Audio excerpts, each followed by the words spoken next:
I hope अभी आ रही होगी, आवाज आ गई होगी। गुड मॉर्निंग एवरीवन, सभी लोग सही हैं? आवाज आ रही है कि नहीं आ रही? फटाफट लिख के बताओ। आ गए सभी? फटाफट आ जाइए आप लोग। ठीक है, ठीक, सभी को गुड आफ्टरनून।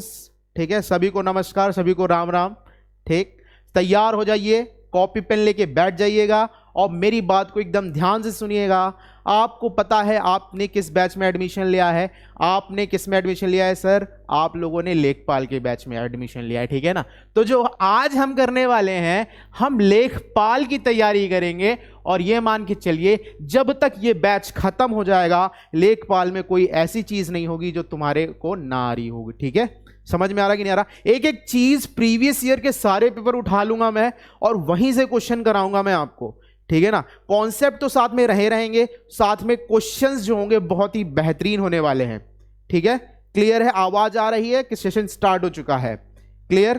तो देखो भाई, सिंपल सी चीज यहां पे होने क्या वाली है, जैसे ही क्लास शुरू हो एकदम इत्मीनान से मुझे देखते रहना है, मेरी बात को सुनते रहना है। ठीक है, क्लियर? तो ये मान के चलो, मैं ये जानता हूं कि अगर आप यहां पढ़ लोगे तो कंफर्म है, आपने अगर ध्यान से पढ़ा तो कंफर्म आप लेखपाल बन जाओगे। ठीक है ना? क्लियर? तो सबसे पहली चीज थी क्या, यहां पे अगर मैं बात करूं तो लेखपाल की बात करें तो लेखपाल में जो सेक्शन में डील करूंगा वो सेक्शन किसका होगा बेटा? गणित का, यानी मैथ्स का होगा। ठीक है, किसकी बात करूंगा मैं? मैथ्स की, यानी गणित की बात करूंगा। और यहां पे अगर मैं आपसे कहूं, मैथ्स के 25 क्वेश्चंस आपके एग्जाम में आएंगे। जो अभी तक हमारे पास आया है उसके अकॉर्डिंग मैथ्स के कितने क्वेश्चन आएंगे आपके पास? मैथ्स के आपके 25 क्वेश्चन आएंगे। और मैं आपसे यह कहता हूं कि आपको मैं 25 से 25 पूरे क्वेश्चन कराने की आपको क्या करूंगा? कोशिश करूंगा कि आपका एक भी क्वेश्चन ना छूटे एग्जामिनेशन में। ठीक है ना? अगर आप 25 क्वेश्चन आए तो कुछ नहीं तो आप 24 क्वेश्चन तो बना के आओ ही।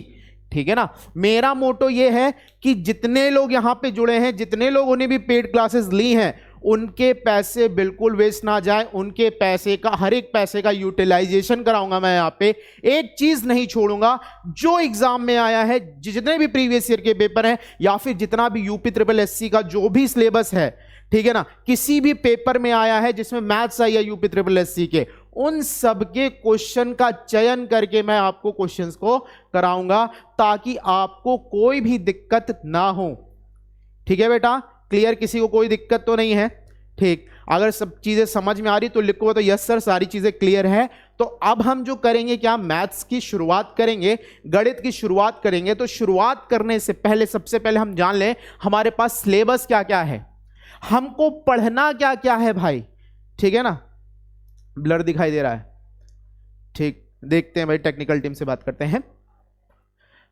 ठीक, देखो मेरी बात सुनो। ठीक है, हम यहां सिलेबस डिस्कस करेंगे। हमने आपसे क्या कहा? 25 नंबर, 25 क्वेश्चन आएंगे ही आएंगे आपके मैथ्स के। ठीक है ना? तो ठीक है, अब चलो देखते हैं क्या क्या हमें पढ़ना है। सबसे पहली चीज हमें पढ़नी है संख्या पद्धति। क्या पढ़नी है बेटा? संख्या पद्धति, यानी कि नंबर सिस्टम। उसके बाद हमें पढ़ना है सरलीकरण, यानी सिंप्लीफिकेशन। देखो सिंप्लीफिकेशन में हमारे पास क्या क्या आ जाता है? सिंप्लीफिकेशन में हमारे पास फ्रैक्शन आ जाते हैं, हमारे पास स्क्वायर्स आ जाते हैं, हमारे पास क्यूब्स आ जाते हैं। हमें यहां पे वर्गमूल, घनमूल, ठीक है, बहुत सारी चीजें करनी होंगी। देखो जितनी भी हमारे पास जितने भी टाइप बनेंगे सारे टाइप हम यहां पे क्या करेंगे? आपके उड़ा देंगे, सारी चीजें करा दूंगा मैं। ठीक है ना? तो ये तो नंबर सिस्टम, बाकी सारा जो है नंबर सिस्टम का ही पार्ट है। इसको अगर मैं कहूं इसको मैं अलग डेरिवेट करता हूं तो मैं अलग नहीं मानता, मैं इसे नंबर सिस्टम का पार्ट ही मानता हूं। ठीक है ना? क्लियर? किसी को कोई दिक्कत तो नहीं है? तो ये पढ़ना है नंबर सिस्टम।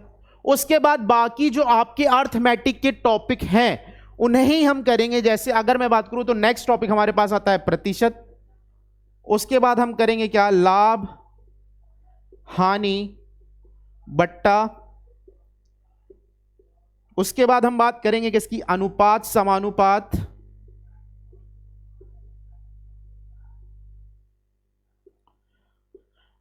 उसके बाद हम आपसे करेंगे साधारण ब्याज और चक्रवृद्धि ब्याज।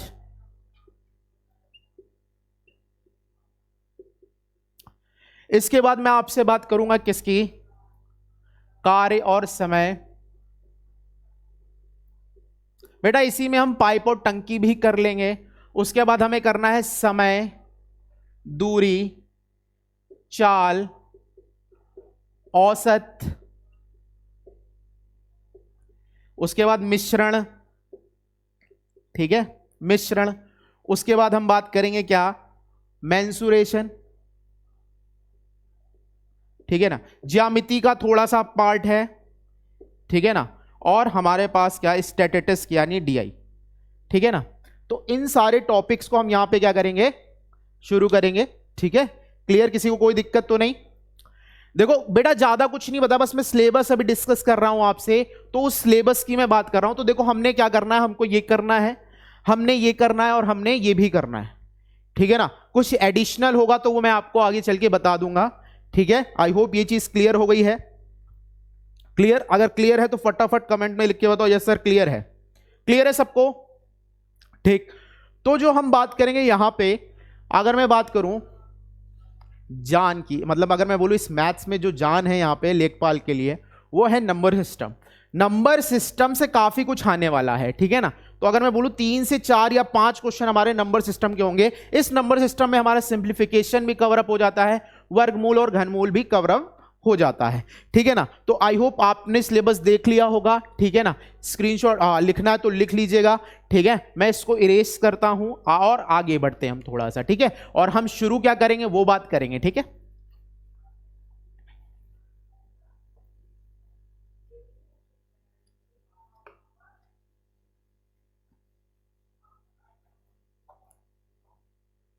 देखो बेटा हम लेखपाल की क्लास लेके आ रहे हैं। लेखपाल में भी आप कौन सी क्लास चल रही है बेटा, गणित की चल रही है, ठीक है, मैथ्स की।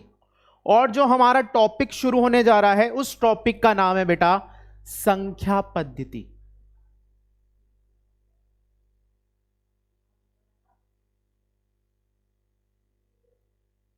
यानी कि नंबर सिस्टम। अब सबसे पहली बात तो यहां पे नंबर सिस्टम की बात हो रही है, तो नंबर सिस्टम यानी संख्या पद्धति की हम बात करेंगे। तो नंबर सिस्टम भी हमारे पास कई तरह के होते हैं। एक होता है हमारे पास बाइनरी सिस्टम, एक होता है हमारे पास डेसिमल सिस्टम, एक होता है हमारे पास हेक्साडेसिमल सिस्टम। हमें इन सब पे फोकस नहीं करना, हमें सिंपल सा एक सिस्टम पढ़ना है जिसका नाम है क्या, दशमलव पद्धति।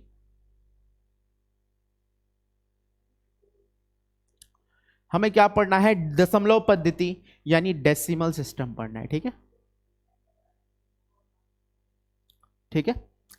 देखो बेटा जी हमें करना क्या है, जय श्री राम, हमें करना क्या है, हमें संख्या पद्धति पढ़नी है। और इस संख्या पद्धति में भी जो हमें पढ़ना है वो क्या पढ़ना है बच्चा, हमको दशमलव पद्धति पढ़नी है, ठीक है ना। अब एक आपने सिस्टम देखा होगा बाइनरी सिस्टम, आपने छोटे थे तो कंप्यूटर पढ़ा होगा, तो उसमें एक सिस्टम था बाइनरी सिस्टम, ठीक है ना, द्विनाम पद्धति जिसे बोलते हैं।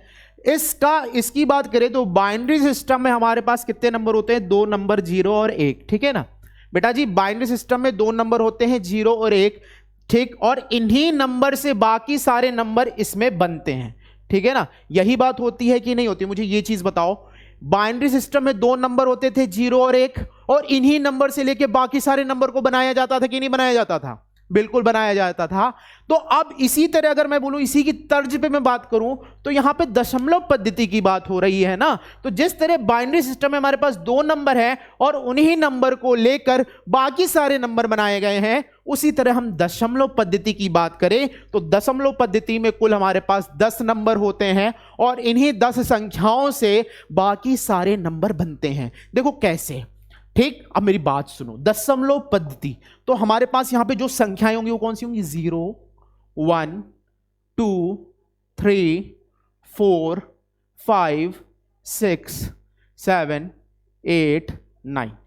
दशमलव पद्धति में हमारे पास कुल 10 संख्याएं हैं और इन 10 संख्याओं से मिलकर ही बाकी संख्याएं हमारी क्या होती हैं, बनती हैं। ये चीज समझ में आ रही कि नहीं आ रही। मेरे पास क्या है, ये 10 संख्याएं हैं, इन्हीं 10 संख्याओं से हम बाकी की संख्याओं को बनाते हैं। सपोज 12 हो गया, 25 हो गया, 252 हो गया, इन्हीं 10 संख्याओं से लेके बनी है, ठीक है ना। जैसे हमारे पास बाइनरी सिस्टम था, हमारे पास द्विनाम पद्धति थी, उसमें हमारे पास क्या था बेटा, दो संख्याएं थी, उन्हीं संख्याओं से मिलकर बाकी संख्याएं बन रही थी। वैसे ही दशमलव पद्धति की जब मैं बात करता हूं तो हमारे पास कुल 10 संख्याएं हैं और उन्हीं संख्याओं से मिलकर बाकी की हमारी संख्याएं बनती हैं। समझ में आ रहा कि नहीं आ रहा? अगर समझ में आ रहा है फटाफट लिख के बताओ यस सर क्लियर है। क्लियर है, ये सबको समझ में आ गया दशमलव पद्धति क्या है। चलो थोड़ा सा आगे बढ़ते हैं बेटा, आई होप ये चीज क्लियर हो गई होगी। आप देखो हमने पढ़ना है दशमलव पद्धति। आप देखो नंबर सिस्टम है तो बट ऑब्वियस सी बात है हमको किसके बारे में पढ़ना है? नंबर्स के बारे में, यानी संख्याओं के बारे में पढ़ना है। तो नंबर्स की बात करेंगे तो एक संख्या होती है जिसे हम बोलते हैं सम्मिश्र संख्या। क्या होती है बेटा? सम्मिश्र संख्या, जिसको हम लोग कॉम्प्लेक्स नंबर बोलते हैं बेटा। क्या बोलते हैं? Complex number. क्या बेटा? कॉम्प्लेक्स नंबर बोलते हैं। ठीक, कोई भी संख्या a प्लस आई बी के फॉर्मेट में है, कोई भी संख्या इसी प्रारूप में आपको दिख जाए a प्लस आई बी के प्रारूप में, तो उसको हम क्या बोलते हैं बेटा? सम्मिश्र संख्या बोलते हैं। क्या बेटा बोलते हैं? सम्मिश्र संख्या यानी कॉम्प्लेक्स नंबर बोलते हैं। ये जो है दो भागों में विभाजित होता है, एक भाग ये होता है और एक ये भाग होता है। इस भाग को हम क्या कहते हैं बेटा? इसको हम कहते हैं वास्तविक भाग। और ये वाला जो होता है ये हमारा होता है बेटा काल्पनिक भाग। ठीक है ना? तो याद रखना यहां पे जो हम बात कर रहे हैं हमको कभी भी काल्पनिक भाग की बात नहीं करनी है। हमें केवल जो पढ़ना है वो किसके बारे में पढ़ना है? वास्तविक भाग के बारे में पढ़ना है, यानी हमें वास्तविक संख्याएं पढ़नी है। क्या पढ़नी है बेटा?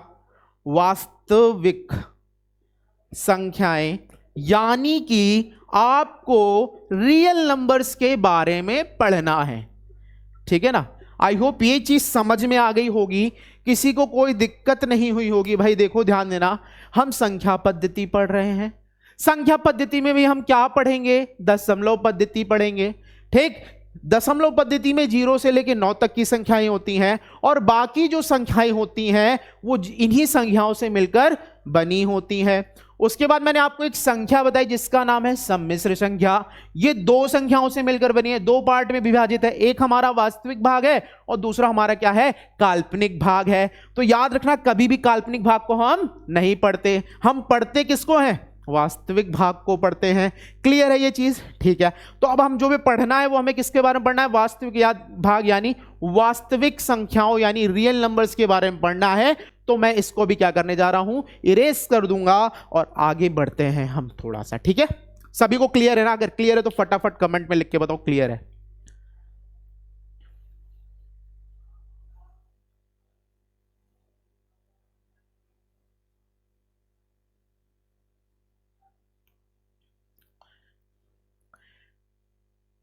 बिल्कुल पूजा जी, बिल्कुल इंग्लिश में भी बोल दूंगा।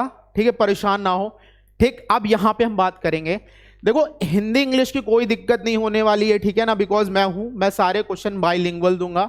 ठीक है, तो परेशान होने की आवश्यकता नहीं है। डिक्टेट भी मैं हिंदी इंग्लिश दोनों में कर दूंगा। ठीक है, तो आपको कोई परेशानी नहीं होने वाली। लेकिन पूजा जी आप इसका बात का ध्यान रखिएगा, लेखपाल में हिंदी भी आती है। ठीक है ना? तो हिंदी पे भी थोड़ा सा आपको ध्यान देना होगा। ठीक है ना?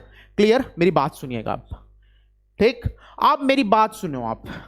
हम बात करेंगे किसकी? वास्तविक संख्या,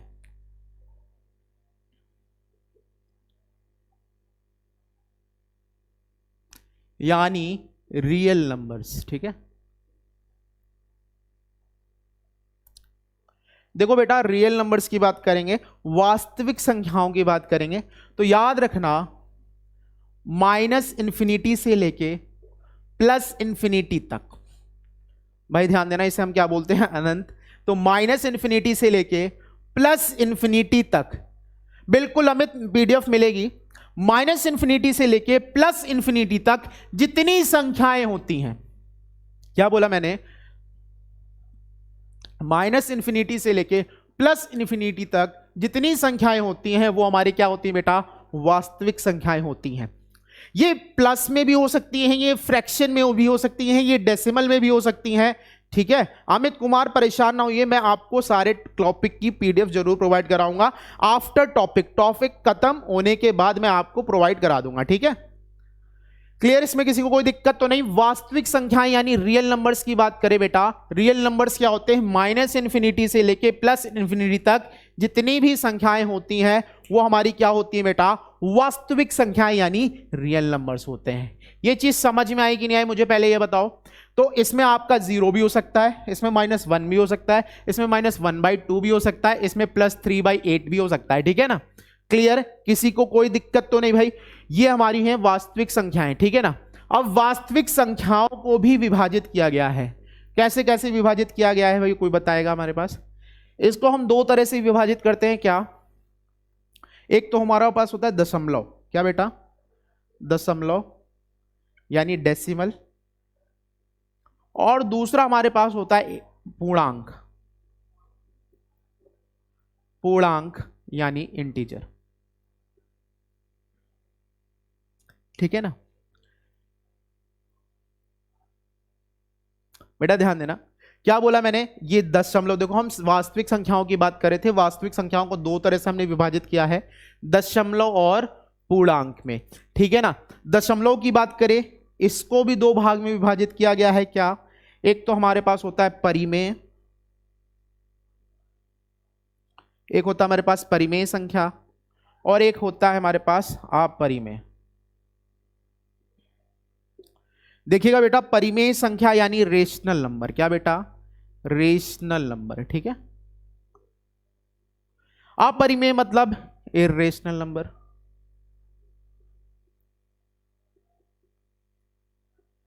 ठीक है। तो यहां पे हम बात कर रहे हैं क्या, वास्तविक संख्याओं की। वास्तविक संख्याओं को भी दो भागों में विभाजित किया गया है। एक हमारे पास है दशमलव यानी डेसिमल, दूसरा है हमारे पास पूर्णांक यानी इंटीजर, ठीक है ना। तो उसके बाद भी हमने फिर किसको डिवाइड किया बेटा, दशमलव को यानी डेसिमल को डिवाइड किया। ये भी दो बार में डिवाइडेड है। कौन कौन सा बेटा, एक परिमेय संख्या और एक अपरिमेय संख्या, यानी रेशनल नंबर और इर्रेशनल नंबर, ठीक है। किसी को कोई दिक्कत तो नहीं इसमें। अब मेरी बात ध्यान से सुनना, परिमेय संख्या यानी रेशनल नंबर क्या होता है, कोई भी संख्या किस फॉर्मेट में हो, a/b में, any number in the form of a/b, कोई भी संख्या a/b के फॉर्म में है तो याद रखना यहाँ पे b किसके बराबर नहीं होना चाहिए, 0 के फॉर्मेट में नहीं होना चाहिए। तो ऐसी संख्या क्या होगी बेटा, रेशनल नंबर होगी। इसको हम क्या बोलेंगे बेटा, रेशनल नंबर बोलेंगे, ठीक है ना। चाहे अगर मैं बोलूँ 2/3 लिखा हुआ है, 5/7 लिखा हुआ है, 8/9 लिखा हुआ है, एक्सेट्रा। ये सारे एग्जाम्पल हैं किसके, परिमेय संख्या यानी रेशनल नंबर के। ये चीज समझ में आई कि नहीं आई, क्लियर है कि नहीं क्लियर है। मैंने क्या बताया, कोई भी संख्या किसके फॉर्मेट में हो बेटा, a/b के फॉर्मेट में हो, जहां पे b किसके बराबर ना हो, 0 के बराबर ना हो, तो ऐसी जो संख्या होती है उसे हम क्या कहते हैं बेटा, परिमेय संख्या कहते हैं। क्या बोलते हैं बेटा, परिमेय संख्या बोलते हैं, ठीक है। इसमें किसी को कोई दिक्कत तो नहीं आई, होप ये चीज समझ में आ गई होगी। हाँ प्रशांत, क्या नहीं समझ में आया बताओ। देखो भाई, यहां पे वास्तविक संख्याएं हैं, इनको दो भागों में विभाजित किया हमने, दशमलव और पूर्णांक में। पहले हम दशमलव यानी डेसिमल को डिवाइड कर रहे हैं। डेसिमल को हमने किस तरह से डिवाइड किया बेटा, दो तरह से डिवाइड किया है। कैसे कैसे, परिमेय और अपरिमेय, यानी रेशनल और इर्रेशनल। कोई भी संख्या a/b के फॉर्मेट में है तो उसे हम रेशनल नंबर यानी परिमेय संख्या बोलते हैं, लाइक दैट, ठीक है। अपरिमेय संख्या जिन्हें हम a/b के फॉर्म में नहीं लिख पाते, we can not write into like that, इसको हम a/b के फॉर्म में नहीं लिख पाएंगे तो इसको हम क्या बोलेंगे बेटा, अपरिमेय संख्या बोलेंगे, यानी इर्रेशनल नंबर बोलेंगे, ठीक है। किसी को कोई दिक्कत तो नहीं है भाई। आई होप ये चीज समझ में आ रही होगी कि नहीं आ रही है। अपरिमेय संख्या, कोई भी संख्या a/b के फॉर्म में नहीं लिखी जा सकती तो उसको हम क्या बोलते हैं बेटा, अपरिमेय संख्या वो बोलते हैं। इसके एग्जाम्पल क्या है, √2, √3, पाई, 1.72987 ... ठीक है ना। These are the examples of irrational number. ये सारी चीजें जो हैं वो किसके एग्जाम्पल हैं बेटा, अपरिमेय संख्याओं के एग्जाम्पल हैं। आई होप ये चीज समझ में आ गई। देखो हमने वास्तविक संख्याओं को क्लासिफाई किया है, विभाजित किया है, किसमें किसमें, दशमलव में और पूर्णांक में। और अभी हमने पहले किसको किया बेटा, डेसिमल यानी दशमलव को हमने क्या किया, ठीक प्रशांत, ठीक। अब हमने दशमलव को डिवाइड किया किसमें, दो भाग में, एक हमारे पास परिमेय संख्या और एक अपरिमेय संख्या में, ठीक। तो अब देखो परिमेय संख्या क्या होती है, कोई भी संख्या a बटे b के फॉर्म में है जहां b किसके बराबर ना हो, 0 के बराबर ना हो, तो ऐसी संख्या हमारी क्या होती है बेटा, रेशनल नंबर होती है। ऐसी अब परिमेय संख्या के विषय की बात करें तो a बाई बी के फॉर्म में ना हो। ठीक है, क्लियर सबको? आई होप आपको डेसिमल का क्लासिफिकेशन समझ में आ गया। अगर समझ में आ गया फटाफट कमेंट सेक्शन में लिख के बताओ यस सर समझ में आ गया। ठीक है, फिर अब हम बात करेंगे किसकी, पूर्णांक यानी इंटीजर की। ठीक है ना, देखो कुछ भी चीज करने से पहले, कोई भी टॉपिक करने से पहले हमें उसकी टर्मिनोलॉजी पता होनी चाहिए, उसमें जो हमारे पास टर्म यूज होंगे उनके बारे में हमें पता होना चाहिए, इसलिए हमें क्लासिफिकेशन करना आवश्यक है। ठीक है ना, क्लियर?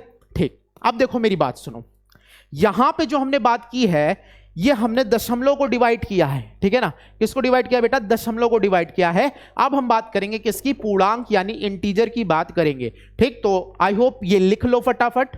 ठीक है ना, अब हम बात करते हैं पूर्णांक की।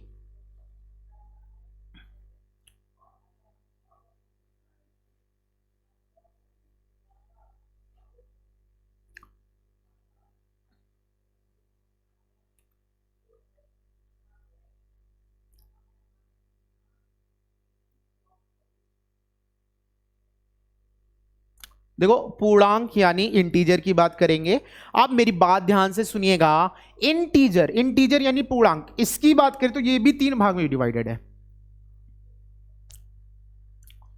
क्या क्या है बेटा, ध्यान देना। एक होता है हमारे पास घन पूर्णांक। क्या होता है बेटा, घन पूर्णांक। हिंदी में घन पूर्णांक बोलते हैं बेटा, और इंग्लिश में बोलते हैं पॉजिटिव इंटीजर। इंग्लिश में क्या बोलते हैं बेटा, पॉजिटिव इंटीजर। ठीक है ना। दूसरा हमारे पास होता है बेटा ऋण पूर्णांक। क्या होता है, ऋण पूर्णांक यानी नेगेटिव इंटीजर। और एक हमारे पास होता है बेटा उदासीन यानी न्यूट्रल। ठीक है बेटा, इसमें तो किसी को कोई दिक्कत नहीं है। मेरी बात सुनो, मैंने क्या किया, यहां पे हम पूर्णांक यानी इंटीजर की बात कर रहे हैं।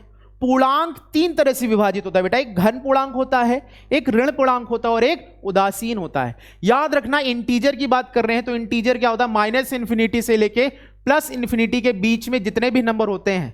याद रखिएगा यहां पे कंडीशन यह है कि यहां पे डेसिमल नहीं होना चाहिए। मतलब अगर इंटीजर की बात करेंगे तो वो कभी 1/2 नहीं होगा, वो 5/7 नहीं होगा, 0.7 नहीं होगा, -1/2 नहीं होगा, होगा तो कंप्लीट नंबर होगा। ये चीज समझ में आ रही कि नहीं आ रही, मुझे ये बताओ। क्लियर है भाई? हम क्या बता रहे हैं, पूर्णांक की बात कर रहे हैं ना। पूर्णांक मतलब कंप्लीट नंबर बेटा। पूर्णांक मतलब क्या होता है बेटा, कंप्लीट नंबर। ठीक है ना, आधा डेसिमल वेसिमल नहीं होगा। ठीक है, तो -इन्फिनिटी से लेके प्लस इन्फिनिटी तक जितने भी नंबर होंगे वो पूर्णांक होंगे, डेसिमल को छोड़कर यानी दशमलव को छोड़कर। ठीक, तो बात करेंगे घन पूर्णांक की, तो याद रखना +1 से लेकर, कहां से बेटा, +1 से लेकर इन्फिनिटी तक का जो जितने नंबर होंगे उनका जो समुच्चय होगा, क्या बेटा, उनका जो समुच्चय होगा उसी को हम क्या बोलेंगे, घन पूर्णांक बोलेंगे। मैं क्या कह रहा हूं, याद रखना +1 से लेके इन्फिनिटी तक जो संख्याओं का समुच्चय है उसी को हम क्या कहेंगे बेटा जी, पॉजिटिव इंटीजर कहेंगे, the set of 1 to infinity. ठीक है, ऐसे यहां पे बात करेंगे ऋण पूर्णांक, तो -इन्फिनिटी से लेके -1 तक जितनी भी संख्याएं होंगी उनका जो समुच्चय होगा उसी को हम क्या कहेंगे बेटा, ऋण पूर्णांक कहेंगे। उदासीन क्या है बेटा, कौन बच रहा है, 0। 0 हमारे पास क्या है बेटा, न्यूट्रल है। बेटा आई होप समझ में आ रहा, बिल्कुल बिल्कुल ठीक है, बिल्कुल सही बात है पूजा जी। ये चीज समझ में आ गई कि नहीं आ गई, मुझे ये बताओ। आई होप ये समझ में आ गया होगा भाई, पूर्णांक यानी इंटीजर, -इन्फिनिटी से लेके प्लस इन्फिनिटी तक। ठीक है ना बेटा, हम रियल नंबर के पार्ट ही कर रहे हैं, जो भी हम पढ़ रहे हैं सारे रियल नंबर हैं। ठीक है ना, हम रियल नंबर के पार्ट्स ही कर रहे हैं, सारे नंबर क्या हैं, रियल नंबर है बेटा। ठीक, क्लियर, इसमें तो कोई दिक्कत नहीं है। आई होप ये चीज समझ में आ गई होगी। घन पूर्णांक, ऋण पूर्णांक, उदासीन, सब कुछ समझ में आ गया। अब थोड़ा सा आगे बढ़ते हैं। पहली जो हमारे पास संख्या होती है जिसको हम क्या बोलते हैं बेटा, प्राकृतिक संख्या।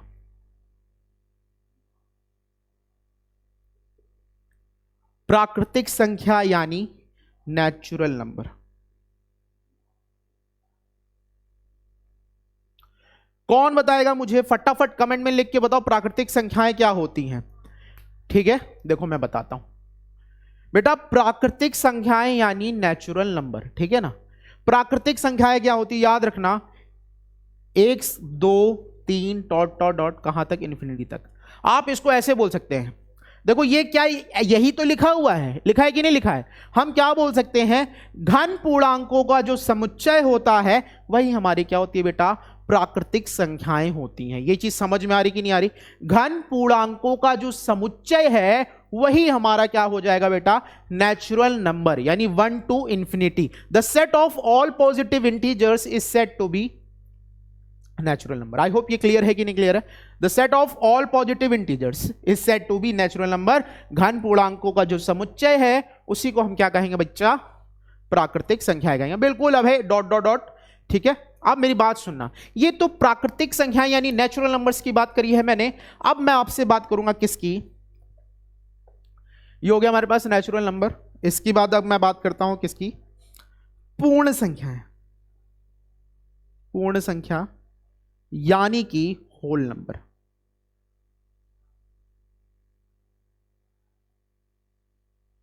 ठीक है बेटा, अब बात करेंगे हम पूर्ण संख्या की, ठीक है। पूर्ण संख्या यानी होल नंबर की बात करेंगे बेटा, ठीक। पूर्ण संख्या यानी होल नंबर क्या होता है, कौन बताएगा मुझे बेटा, बात ध्यान से सुनना भाई। याद रखना, जो हमारे पास होल नंबर है वो कहां से शुरू होते हैं, 0 से, यानी 0 1 2 3 डॉट डॉट डॉट कहां तक, इन्फिनिटी तक। आप इसको कैसे बोल सकते हैं भाई, घन पूर्णांकों का समुच्चय शून्य के साथ, किसके साथ, शून्य के साथ। घन पूर्णांकों का समुच्चय शून्य के साथ हमारा क्या कहलाता है बेटा, पूर्ण संख्याएं यानी होल नंबर कहलाता है। यह चीज समझ में आ रही कि नहीं आ रही, पहले मुझे ये बताओ। आई होप ये क्लियर हो गया होगा। मैंने क्या कहा, पूर्ण संख्या यानी होल नंबर क्या होती है बेटा, घन पूर्णांकों का समुच्चय। क्या, घन पूर्णांकों का समुच्चय शून्य के साथ हमारी क्या कहलाती है बेटा, होल नंबर यानी पूर्ण संख्या कहलाती है। Very good. अब है क्लियर, किसी को कोई दिक्कत तो नहीं है। आई होप यहां तक क्लियर हो गया होगा, ठीक। बिल्कुल, अब है 0 से लेके, इसको हम थोड़ा सा इरेज कर रहे हैं, हम थोड़ा सा आगे बढ़ेंगे। आई होप ये चीज क्लियर हो गई है।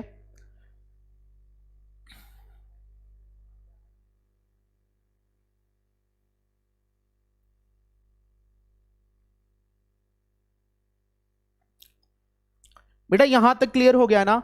अब हम बात करेंगे किसकी, अब जो हम बात करने जा रहे हैं, हमने कहां तक बात कर ली है, हमने पूर्ण संख्याओं तक बात कर ली। अब हम बात करेंगे किसकी, सम संख्या, सम और विषम संख्या।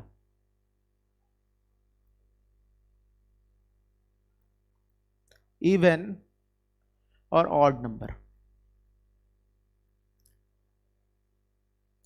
देखो ये चीज आपको पता होगी।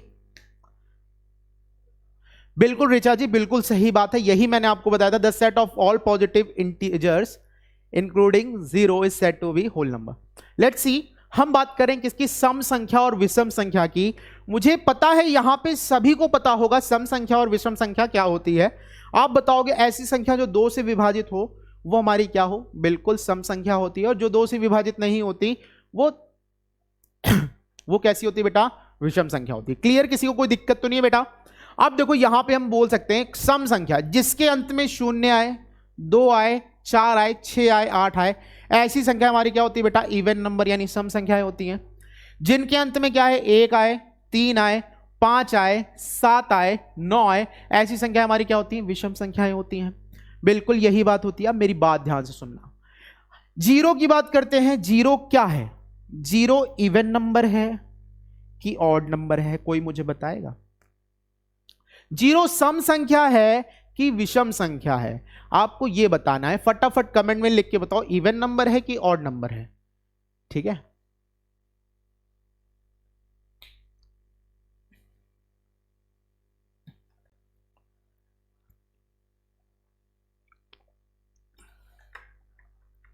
देखो प्रशांत जी की बात बिल्कुल सही है, लेकिन इसकी सत्यता को जांच कैसे करेंगे, ध्यान देना।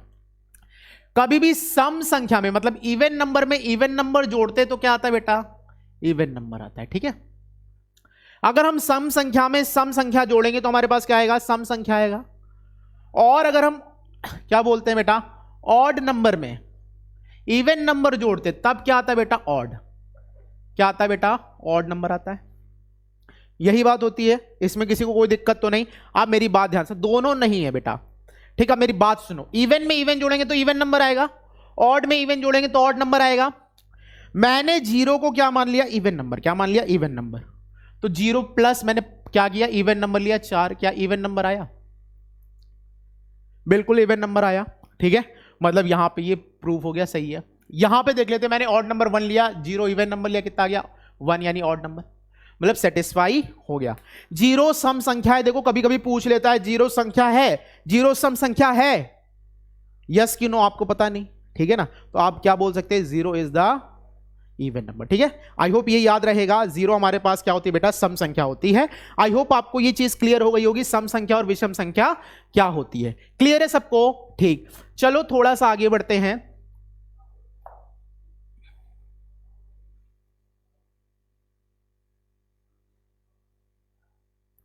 ठीक है, किसी को कोई दिक्कत तो नहीं, आई होप सबको क्लियर हो गया होगा। अगर अब आपसे कोई पूछेगा जीरो कैसी संख्या, तो क्या आप बताओगे कि वो सम संख्या है, बिल्कुल आप बताना आपका अनिवार्य बनता है, बिकॉज मैंने आपको बता दिया। कोई प्रूफ करने को बोलेगा, आई होप आप प्रूफ भी कर दोगे, ठीक है। अब हम थोड़ा सा आगे बढ़ते हैं, हम बात करेंगे किसकी, अभाज्य संख्या की।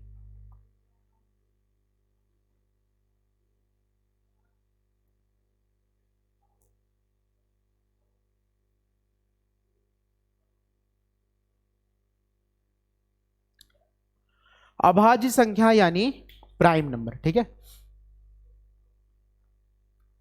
कौन बताएगा प्राइम नंबर, देखो मैं बताता हूं। देखो प्राइम नंबर यानी अभाज्य संख्या की डेफिनेशन क्या होती है, ठीक है ना। सबसे पहले एक चीज हम सीख लेते हैं, क्या, एक चीज होती है गुणनखंड,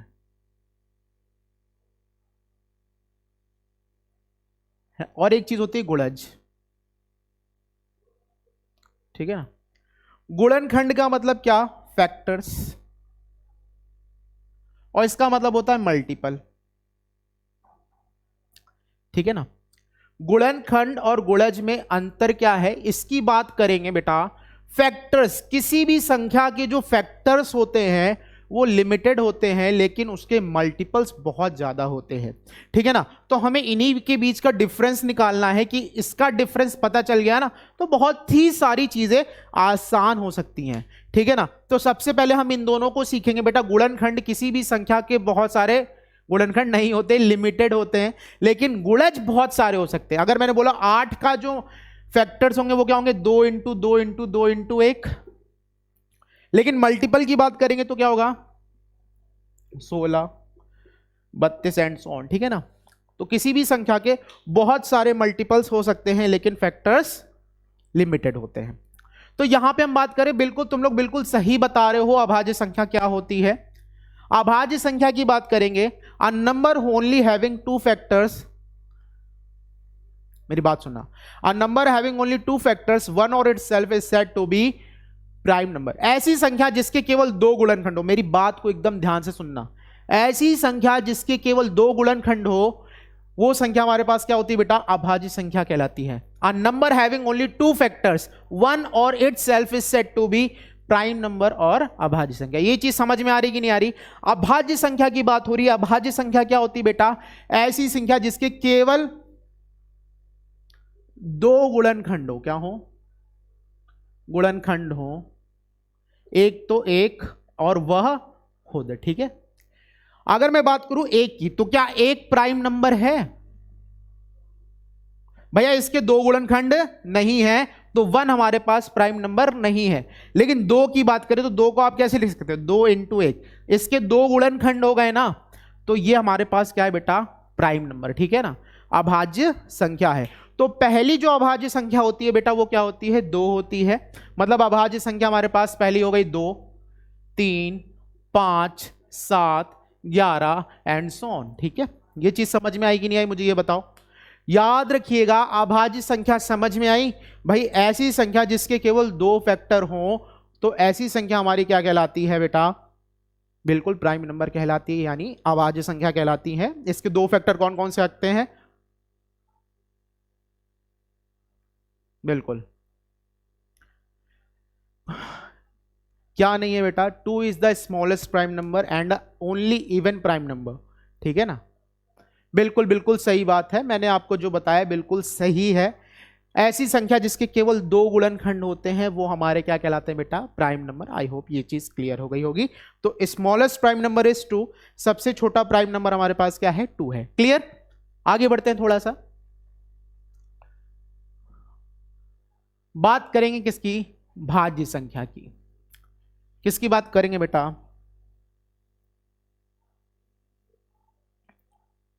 भाज्य संख्या यानी कंपोजिट नंबर।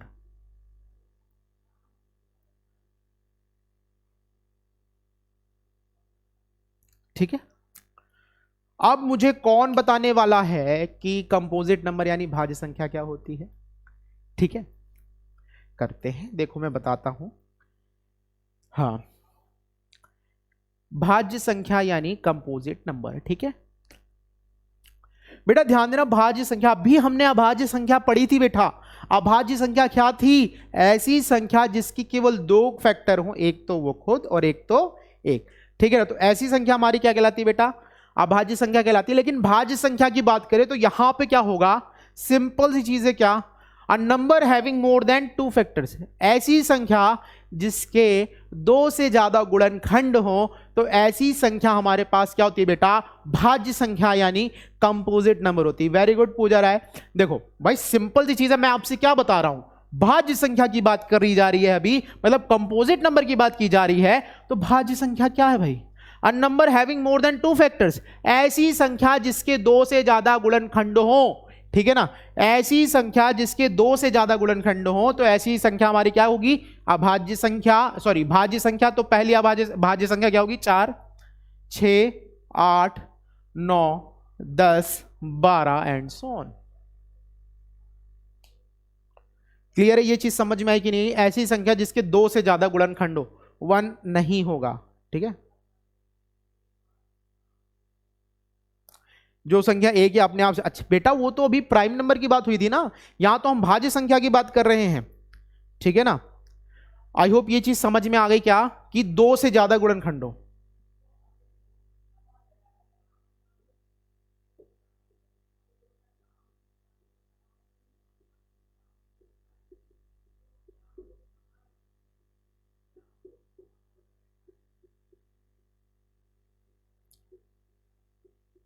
ठीक है बेटा, इसमें किसी को कोई दिक्कत तो नहीं है।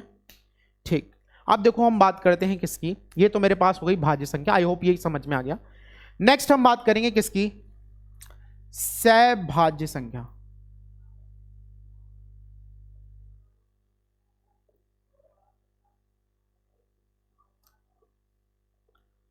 को प्राइम नंबर। ठीक है,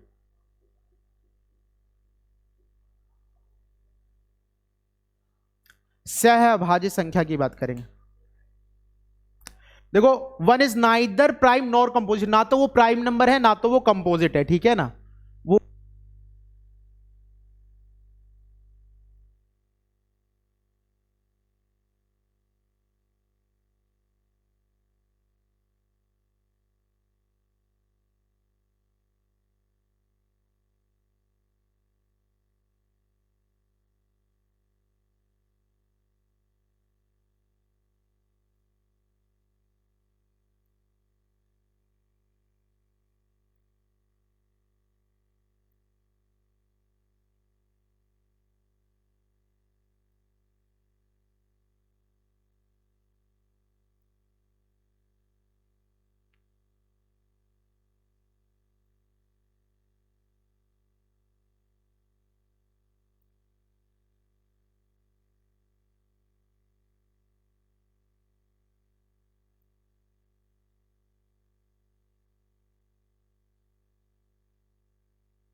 sorry for the inconvenience. I hope अभी आवाज आ रही होगी, ठीक है, आई होप अभी आवाज आ रही होगी, ठीक है,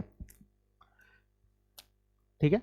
अगर आ रही है आवाज फटाफट कमेंट में लिख के बताओ यस सर आवाज क्लियर हो गई है, ठीक है। लेट्स सी, अब हम जो बात करने जा रहे हैं वो किसकी करने जा रहे हैं बेटा, सहभाज्य संख्या की बात करने जा रहे हैं, ठीक है। इस वॉइस इज क्लियर नाउ ना, आवाज क्लियर है? देखो मेरी बात सुनो, हम बात कर रहे हैं किसकी, सहभाज्य संख्या यानी को प्राइम नंबर की बात कर रहे हैं हम। तो सहभाज्य संख्या की बात की जाए, ठीक है, सहभाज्य संख्या की बात की जाए तो सहभाज्य संख्या क्या होती है, ध्यान देना। The set of two numbers, the set of two prime numbers is said to be coprime. दो अभाज्य संख्याओं का जो समुच्चय होता है उसी को हम क्या बोलते हैं बेटा, उसी को हम बोलते हैं क्या, को प्राइम नंबर बोलते हैं, ठीक है ना।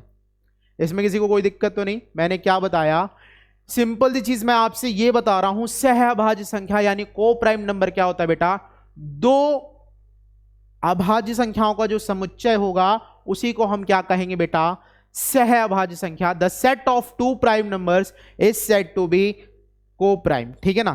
तो अगर मैंने बोला 2,3 ये हमारे पास सहअभाज्य है, 5,7 सहअभाज्य है, 7,11 सहअभाज्य है, ठीक है। किसी को कोई दिक्कत तो नहीं है, आई होप ये चीज समझ में आ रही। बेटा अभी मैथ्स की क्लास चल रही है, मैथ्स पे फोकस करो।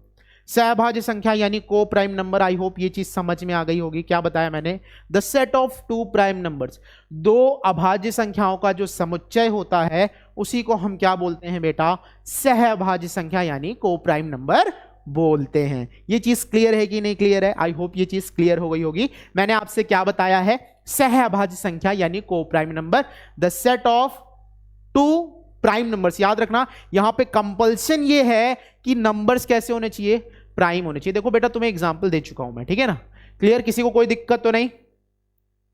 देख लो भाई, फिर से देख लो, मैंने क्या बताया, सहभाज्य संख्या दो संख्याएं होनी चाहिए, वो भी कैसी होनी चाहिए, अभाज्य। कैसी संख्या बेटा, अभाज्य।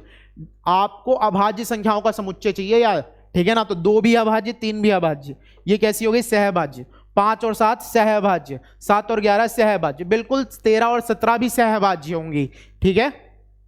किसी को कोई दिक्कत तो नहीं भाई। 8 नहीं होगा बेटा, 8 नहीं होगा,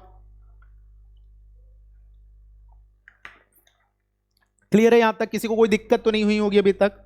देखो एक संख्या होती है जिसे हम बोलते हैं आपेक्षिक अभाज्य संख्या। क्या बोलते हैं बेटा, आपेक्षिक अभाज्य संख्या, इसको इंग्लिश में बोलते हैं रिलेटिवली प्राइम।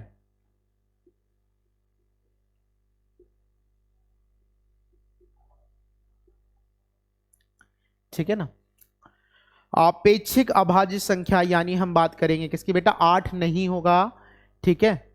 आपेक्षिक अभाज्य संख्या यानी रिलेटिवली प्राइम नंबर, ठीक है बेटा। अब ये क्या होता है इसकी चर्चा करते हैं। देखो अभी हमने सहभाज्य संख्या ली थी तो वहां पे क्या था, दो अभाज्य संख्याओं का समुच्चय था, लेकिन अभी हमें बात करनी है किसकी, आपेक्षिक अभाज्य संख्या की। तो मेरी बात को ध्यान से सुनना, मैं क्या बताने जा रहा हूं, याद रखिएगा। The set of two numbers having HCF 1, दो संख्याओं का समुच्चय, मेरी बात को एकदम ध्यान से सुनना, क्या कह रहा हूं मैं, दो संख्याओं का समुच्चय जिनका मासपा यानी HCF 1 हो, वो आपस में क्या होती है बेटा, आपेक्षिक अभाज्य संख्या होती है। देयर इज नो मैटर कि वो प्राइम है कि नहीं है, हमें इससे कोई मतलब नहीं है, बस याद ये होना चाहिए कि उनका मासपा यानी HCF क्या हो, 1 हो, ठीक है। मेरी बात समझ में आ रही कि नहीं आ रही, मुझे ये बताओ, ये क्लियर है कि नहीं क्लियर है। फिर से सुन लो, क्या बताया मैंने, दो संख्याओं का समुच्चय, इट डजंट मैटर कि वो प्राइम है, कंपोजिट है, इट डजंट मैटर कि वो 1 है। मैटर ये करता है कि अगर दो संख्याएं लेंगे तो उनका HCF 1 होना चाहिए। It may be prime, it may be not prime, it may be 1, anything, ठीक है ना। ये चीज समझ में आ रही कि नहीं आ रही। क्या बताया, दो संख्याओं का समुच्चय जिनका मासपा यानी HCF 1 हो, वो आपस में क्या होती हैं, आपेक्षिक अभाज्य होती हैं। जैसे मैंने बोला 1, 2, 8, 11, 3,2, 7,11 एक्सेट्रा। ठीक है, क्लियर है? किसी को कोई दिक्कत तो नहीं? ये चीज समझ में आई कि नहीं आई? अगर समझ में आ गई तो फटाफट लिख के बताओ यस सर समझ में आ गया।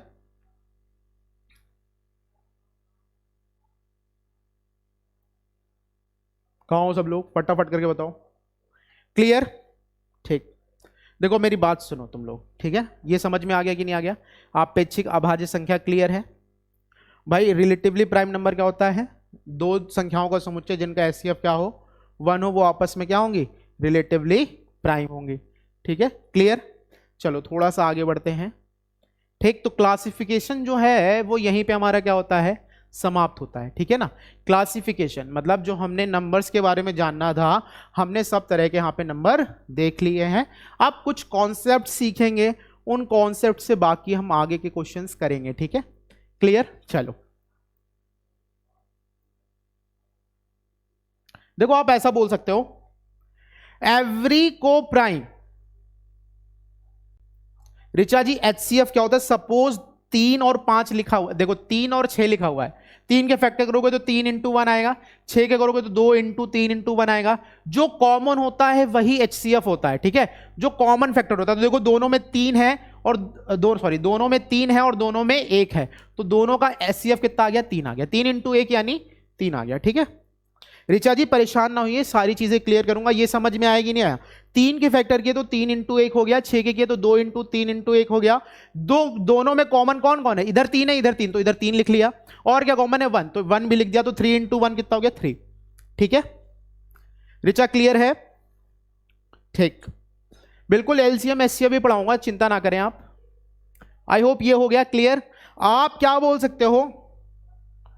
एवरी को प्राइम इज रिलेटिवली प्राइम। प्रत्येक सहभाज्य संख्या आपेक्षिक अभाज्य संख्या हो सकती है, लेकिन प्रत्येक आपेक्षिक अभाज्य संख्या सहभाज्य संख्या नहीं होगी। ठीक है, क्लियर? किसी को कोई दिक्कत तो नहीं इसमें? क्लियर है? चलो आगे बढ़ते हैं।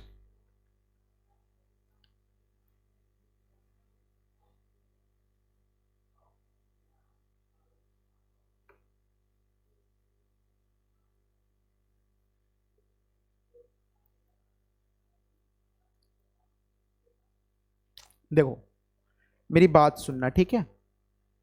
अब हम जो बात करने जा रहे हैं वो हम बात करेंगे किसकी? विभाज्यता का नियम।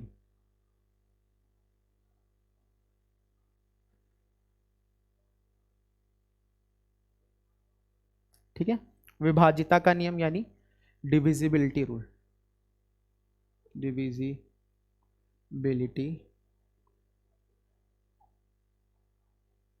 ठीक है?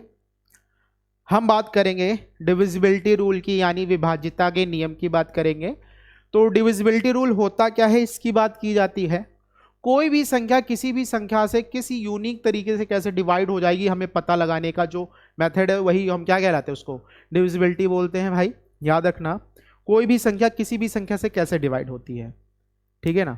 देखते हैं। तो हम यहाँ पे सीखने वाले हैं डिविजिबिलिटी रूल। ठीक है ना?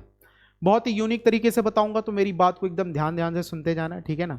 क्लियर है? चलो, विभाज्यता का नियम यानी डिविजिबिलिटी रूल। तो सबसे पहले मैं 2 की बात करूंगा। ठीक है ना? 2 की बात, देखो मैं थोड़ा सा ऐसे बताता हूं। ठीक है ना? मैं बात करूंगा किसकी? 2 की, 4 की और 8 की। 2, 4 और 8 की डिविजिबिलिटी की बात करूंगा। और मैंने कहा लिखा हुआ है 1728। कोई 2 की डिविजिबिलिटी बता सकता है मुझे? कोई 2 की डिविजिबिलिटी बता सकता है मुझे? एनीबॉडी? बहुत ही आसान सा है।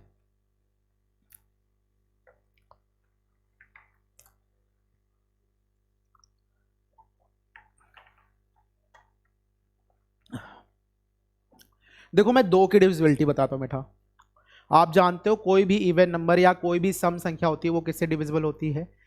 2 से होती है। आप या फिर ये भी बोल सकते हो जिसके अंत में 0, 2, 4, 6, 8 आए वो 2 से डिविजिबल है। लेकिन इन जनरल जो मैं बताना चाह रहा हूं उसकी बात ध्यान से सुनना। कोई भी संख्या 2 से कब डिविजिबल होगी याद रखना, अगर लास्ट का सिंगल नंबर, मेरी बात ध्यान से सुनना, कोई भी संख्या है हमें पता करना है कि वो 2 से डिविजिबल है कि नहीं है, तो हम क्या करेंगे? लास्ट का सिंगल नंबर देखेंगे और इसको 2 से विभाजित करने की कोशिश करेंगे। ठीक है ना? मैं क्या कह रहा हूं, मेरे पास कोई नंबर दिया हुआ है 1728, मैं चाहता हूं ये 2 से डिविजिबल है कि नहीं, तो हम लास्ट की सिंगल डिजिट लेंगे और उसको 2 से विभाजित करेंगे। अगर पूरी तरह विभाजित हो गया तो वो संख्या किससे डिविजिबल होगी, 2 से डिविजिबल होगी। मेरी बात ध्यान से सुनना, ठीक है ना, ठीक है ना। अंशुमन देख लो बेटा, मैं क्या कह रहा हूं, 2 की विभाजिता की बात कर रहा हूं।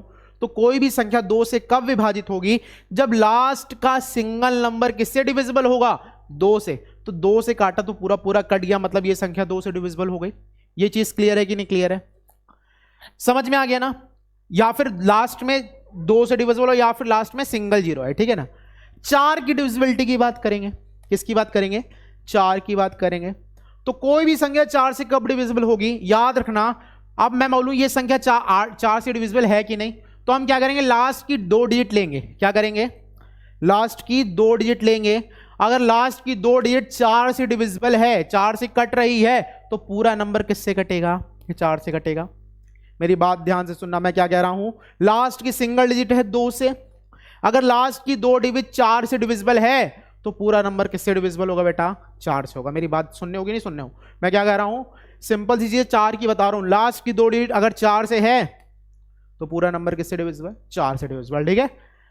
बात करेंगे किसकी, 8 की। या तो लास्ट में 2 डिजिट आए या लास्ट में डबल जीरो आए, तो पूरा नंबर किससे डिविजिबल होगा, 4 से होगा। 8 की बात करेंगे तो अगर लास्ट की 3 डिजिट, मेरी बात को एकदम गौर से सुनते जाना, ठीक है ना, बहुत ही आसान तरीके से बता रहा हूं मैं। अगर लास्ट की 3 डिजिट 8 से डिविजिबल है, 8 से कट रही है, तो पूरा नंबर किससे कटेगा, 8 से कटेगा, ठीक है। ये चीज समझ में आई कि नहीं आई, क्लियर है। तो कहने का मतलब क्या, 2 की डिविजिबिलिटी क्या होती है, लास्ट की डिजिट 2 से डिविजिबल हो, ठीक। या फिर लास्ट में क्या है, 0 है 1। 4 की क्या होती है, लास्ट की 2 डिजिट 4 से डिविजिबल हो, या फिर लास्ट में 2 जीरो आए, ठीक है। 8 की क्या होती है बेटा, लास्ट की 3 डिजिट किससे डिविजिबल हो, 8 से, ठीक है ना। और लास्ट में कितने आए, 0 आए, 000 आए, ठीक है। ये चीज समझ में आई कि नहीं आई, क्लियर है। कहां चले गए हो तुम लोग, कमेंट नहीं आ रहे तुम्हारे, फटाफट कमेंट करके बताओ। ये चीज समझ में आई कि नहीं आई। डिविजिबिलिटी रूल बता रहा था मैं, विभाजिता का नियम बता रहा हूं। तो डिविजिबिलिटी रूल में हम क्या कर रहे हैं, 2 का, 4 का और 8 का। तो कोई भी संख्या 2 से कब डिविजिबल होगी, याद रखना, लास्ट की सिंगल डिजिट अगर 2 से डिविजिबल है, तो पूरा नंबर 2 से डिविजिबल होगा, ठीक है ना। अगर लास्ट की 2 डिजिट 4 से डिविजिबल है, तो पूरा नंबर 4 से डिविजिबल होगा, ठीक है ना। उसके बाद 8 की बात की, तो 8 की डिविजिबिलिटी क्या होती है, लास्ट की अगर 3 डिजिट 8 से डिविजिबल है, तो पूरा नंबर किससे डिविजिबल होगा बेटा, 8 से होगा। डबल जीरो है तो 4 से, 000 है तो वो 8 से होगा ही होगा। ये चीज समझ में आई कि नहीं आई, मुझे पहले ये बताओ। ये क्लियर है ना सबको, ठीक है। 2, 4, 8 की आई होप क्लियर हो गई है सबको। अगर क्लियर हो गई है फटाफट करके बताओ, यस सर क्लियर है, क्लियर, कंफर्म। ये चीज समझ में आई कि नहीं आई, समझ में आ गई, ठीक। अब थोड़ा सा आगे बढ़ते हैं। 2, 4, 8 आई होप आप क्लियर हो गया है। अब आपको 2, 4 और 8 में कोई दिक्कत नहीं होगी, ठीक है। आगे बढ़ते हैं।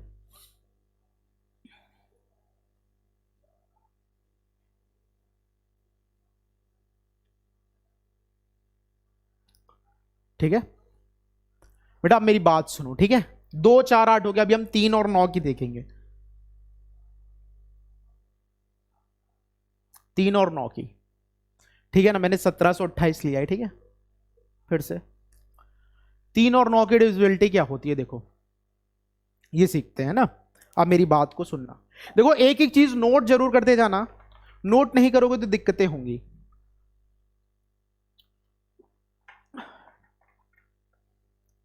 देखो बेटा ध्यान देना, 3 और 9 की बात करता हूं। कोई भी संख्या 3 से पूरी तरह तब विभाजित होती है जब हम उसके अंकों का योग करें, और अंकों का योग करने के बाद 3 का गुणज आए, तो वो पूरी संख्या किससे डिविजिबल होगी, 3 से डिविजिबल होगी, ठीक है ना। बिल्कुल पूजा जी, बिल्कुल आप सही बता रहे हो। मैं क्या बता रहा हूं उस पर बात कर लेते हैं। 3 की और 9 की बात करते हैं। देखो 3 की बात करेंगे तो देखो इसको जोड़ो। हम क्या करते हैं, ये जो मेरे पास नंबर है, इस संख्या में जितने भी अंक दिए हैं उन अंकों का हम क्या करेंगे बेटा, योग करेंगे। अंकों का योग करने के पश्चात जो आएगा, अगर वो 3 का गुणज होगा तो वो पूरा नंबर 3 से कटेगा, अगर वो 9 का गुणज होगा तो पूरा नंबर किससे कटेगा, 9 से कटेगा। ठीक है, वेरी गुड। अब देखो इसकी बात करते हैं, तो जोड़ो 7 और 1 8, 8 और 2 10, 10 और 8 कितना हो गया बेटा जी, 18 हो गया। 18 हो गया कि नहीं हो गया। अब 18 की बात करें तो क्या ये 3 का गुणज है, बिल्कुल है, मतलब ये 3 से भी कटेगा। क्या ये 9 का गुणज है, बिल्कुल है, तो ये 9 से भी कटेगा।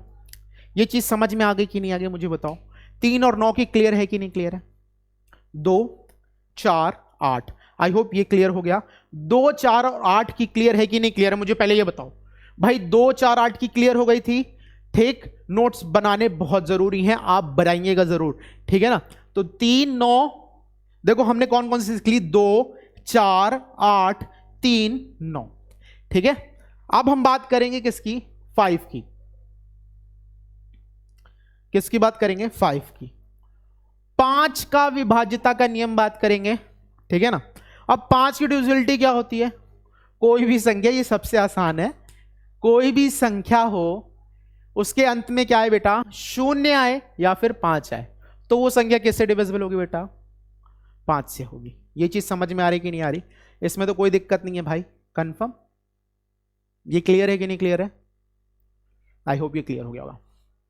5 की डिविजिबिलिटी क्या है, कोई भी संख्या है जिसके अंत में 0 आए या फिर 5 आए, वो पूरी संख्या किससे विभाजित होगी बेटा, 5 से विभाजित होगी, ठीक है। कोई भी ऐसी संख्या जिसके अंत में 0 आए या फिर 5 आए, तो वो पूरी संख्या किससे डिविजिबल है, 5 से डिविजिबल है, ठीक है। तो जैसे ले लिया मैंने 150 255, ठीक है, दीज आर द एग्जाम्पल्स, ठीक है। वेरी गुड, तुम लोग बहुत ही ब्रिलियंट हो, ठीक है, अच्छे बच्चे मिले मुझे।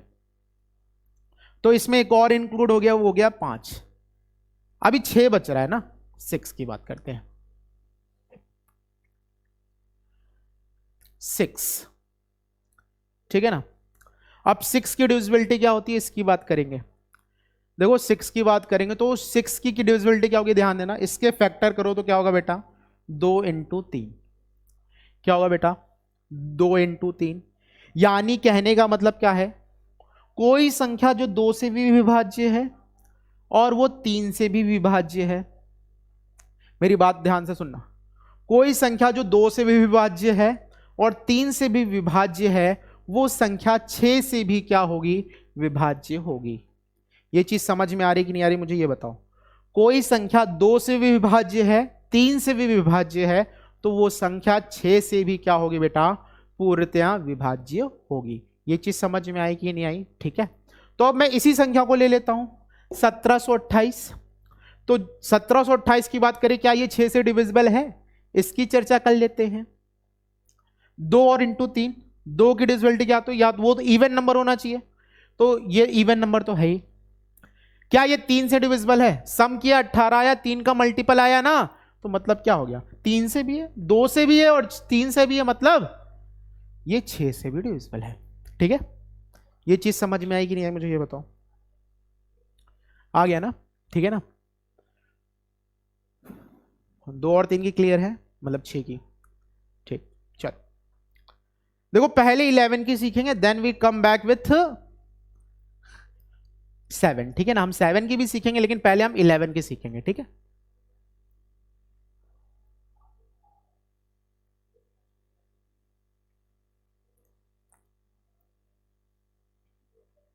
देखो बेटा ध्यान देना, यहां पे जो हम बात करेंगे क्या,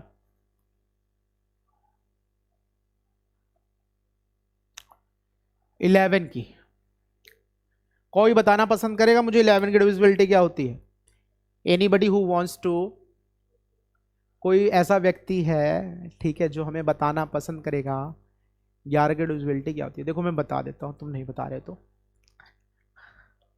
मेरे पास लिखा है 1331, क्या लिखा हुआ है बेटा, 1331 लिखा हुआ है। अब हमें बताना है क्या ये 11 से डिविजिबल है कि नहीं है। तो देखो बेटा मेरी बात ध्यान से सुनना, 11 की डिविजिबिलिटी होती क्या है, हम क्या करें, अल्टरनेट नंबर, अल्टरनेट समझते हो बेटा, अल्टरनेट मतलब होता है एक छोड़कर एक, ठीक है ना, अल्टरनेट मतलब होता है एक छोड़कर एक। तो अल्टरनेट नंबर का हम क्या करते हैं, सम लेते हैं, योग करते हैं, फिर उसका अंतर निकालते हैं, ठीक है। बताता हूं बेटा जी, आप ध्यान से सुनना। मैं क्या कह रहा हूं, यहां पे हम 11 की बात कर रहे हैं, मेरे सामने लिखा है 1331 और हमें पता करना है ये 11 से डिविजिबल है कि नहीं है। तो मेरी बात को एकदम ध्यान से सुनना, मैं जो कह रहा हूं उसको सुनते जाना। मैं कह क्या रहा हूं, कोई भी संख्या है बेटा, क्या है बेटा, कोई भी संख्या है, हाँ हाँ बिल्कुल 11 का क्यूब है, हम जानना चाहते हैं, देखो कोई भी संख्या है उसके अल्टरनेट नंबर, अल्टरनेट समझते हो कि नहीं समझते हो, एक छोड़कर एक, अल्टरनेट का मतलब क्या होता है, एक छोड़कर एक। तो अल्टरनेट नंबर का सम लेंगे, तो ये 1 है, और इसके बाद मैंने लिया इधर एक छोड़ दिया, कितना गया 3, तो 3 और 1 कितना हो गया, 4 हो गया। अब ये वाला अल्टरनेट लो, 3 और 1 कितना हो गया, 4 हो गया। देखो मेरी बात को ध्यान से सुनना, अल्टरनेट नंबर का सम लेंगे, फिर क्या करेंगे, उनका अंतर निकालेंगे। सम ले लिया, योग कर लिया, अब इसका अंतर निकालो, अंतर कितना गया 0। अगर अंतर 0 आए या फिर 11 का गुणा जाए यानी 11 का मल्टीपल है, तो पूरी जो संख्या होती है वो किससे डिविजिबल होती है, 11 से डिविजिबल होती है। ये चीज समझ में आ रही कि नहीं आ रही, पहले मुझे ये बताओ। क्लियर है, हाँ बिल्कुल सारिका जी आपकी बात बिल्कुल सही है, ठीक। मेरी बात समझ रहे हो कि नहीं समझ रहे हो। मैंने क्या बोला, अल्टरनेट नंबर यानी एक छोड़कर एक, इवन प्लेसेस ऑड प्लेसेस भी आप बोल सकते हैं, ठीक है ना। तो 3 + 1, बेटा इंटू नहीं करना है भाई, प्लस करना है भाई। 3 और 1 कितना हो गया 4, 3 और 1 कितना हो गया 4, दोनों का अंतर क्या, 4 में से 4 किया कितना गया 0 आया, कितना आया बेटा 0। अगर 0 आया या फिर 11 का मल्टीपल आया, पूरी संख्या किससे डिविजिबल, 11 से डिविजिबल, ठीक है ना। बिल्कुल सारिका जी आप बिल्कुल सही कह रहे हो, इवन या ऑड प्लेसेस भी बोल सकते हैं आप, अल्टरनेट थोड़ा सा आसान हो जाता है। Even place, odd place, even place, odd place ऐसे भी बोल सकते हो, अल्टरनेट भी बोल सकते हो, ठीक है। क्लियर, किसी को कोई दिक्कत तो नहीं। रिचा जी फिर से सुन लीजिएगा, कोई भी संख्या दे रखी है, हमें क्या करना है, इसका क्या करना, हमें पता करना है ये 11 से डिविजिबल है कि नहीं। तो हमको क्या करना है, अल्टरनेट मतलब एक छोड़कर एक, तो एक ये था, मैंने इसको छोड़ दिया, बचा क्या 3, तो 3 और 1 कितना हो गया 4, टोटल कितना हो गया 4। अब इधर वाला 3 और 1 4, दोनों को ले लिया, अल्टरनेट नंबर का सम किया, फिर अंतर निकाला, अंतर मतलब माइनस कर दिया, कितना आ गया 0। अगर 0 आए, 11 का मल्टीपल आए, तो पूरा नंबर किससे डिविजिबल, 11 से। आई होप ये क्लियर हो गई होगी। क्लियर, क्या हुआ अंशुमन, ठीक है। एक और करके बताओ, तुम्हारे पास लिखा है 1 2 3 4 3 2 1, फटाफट करके बताओ 11 से डिविजिबल है कि नहीं है। पूजा जी बिल्कुल अभी सारे क्वेश्चन कराऊंगा, परेशान ना हो, फर्स्ट ऑफ ऑल हम सीख लेते हैं ना। अब देखो इसकी बात करते हैं, अल्टरनेट नंबर लेना है, तो एक ये रहा, ये रहा, ये रहा और ये रहा, ठीक है। जोड़ो, 3 और 1 कितना हो गया बेटा 4, 4 3 कितना हो गया 7, 7 और 1 कितना हो गया बेटा 8। मतलब अगर मैं लिखना चाहूं तो 1 + 3 + 3 + 1 कितना हो गया 8। अब इधर देखो 2 4 कितना हो गया 2 + 4 + 2, ठीक है। तो 4 2 6 2 8, 8 8 आ गया, अंतर कीजिए 0 आ गया, 0 आया मतलब ये 11 से डिविजिबल है।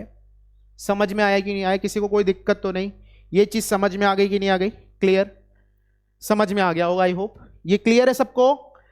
अल्टरनेट नंबर का सम लेंगे, फिर डिफरेंस निकालेंगे, अगर डिफरेंस 0 आए या फिर 11 का मल्टीपल आए, बिल्कुल समझ में आ गया। आई होप ये क्लियर हो गया होगा। इरेज कर रहा हूं मैं,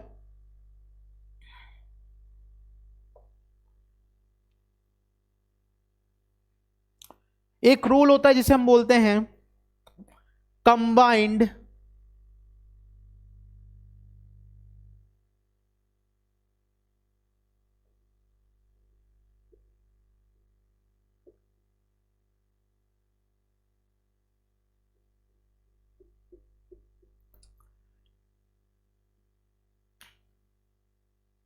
देखो कंबाइंड डिविजिबिलिटी रूल ऑफ, मेरा नाम है प्रमोद यादव, ठीक है।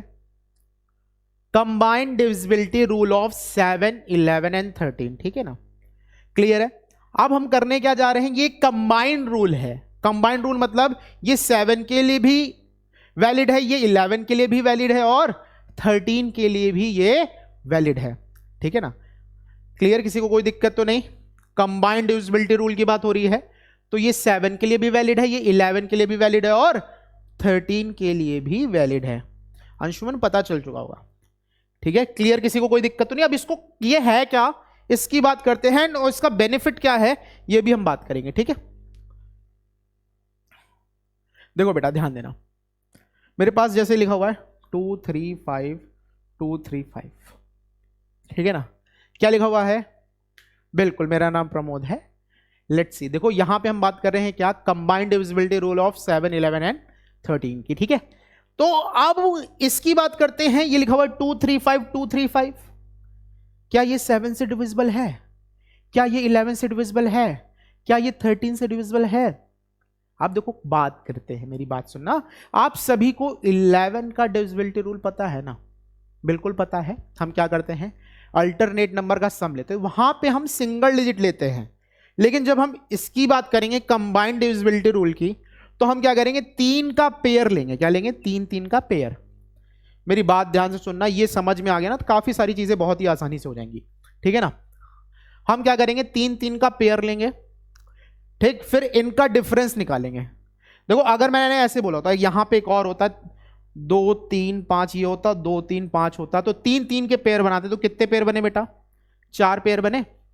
मेरी बात ध्यान से सुनना भाई, 3 3 के पेयर बनाए हमने, तो 4 पेयर बने कि नहीं बने।